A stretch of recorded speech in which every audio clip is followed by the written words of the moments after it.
Hey, it's Bex from Positively Together. This is the last of the series of 2 Minute Tuesdays on cues. And I wanted to talk about latency, so the amount of time that might go by between giving a cue and the animal actually doing the behaviour.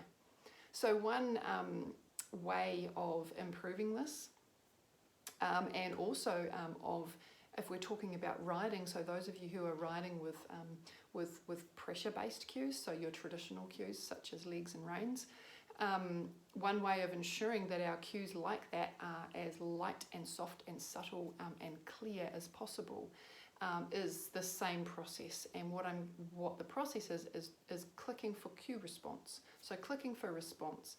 So let's take a backup as an example.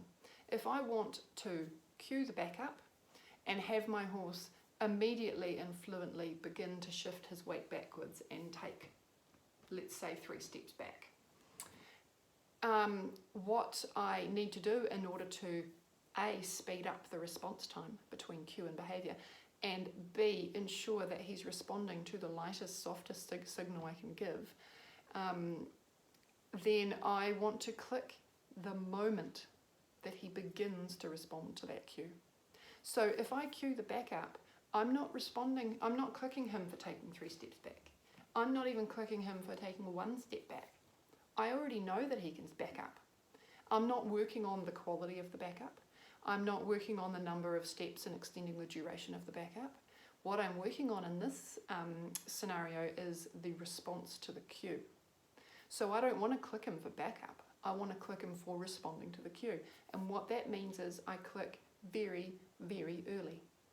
So I might ask for the backup, and the moment that I see him shift his weight in order to begin to bunch the muscles before he even lifts a foot, I'm going to click. Because what he's showing me is I give the cue, I respond to the cue. So I'm not clicking the backup, I'm clicking the cue response. And I might do that as many times as necessary, twice, half a dozen times, a dozen times, and then I would begin to extend that out and click for an actual step, and then 2 steps, and then 3. But in order to achieve those ends that I talked about at the beginning of this video, we want to click really, really early. And this is a really valuable exercise in the saddle as well as for any of your groundwork, to tweak and tighten up your cue response. You need to click early for the response to the cue, not the behaviour itself.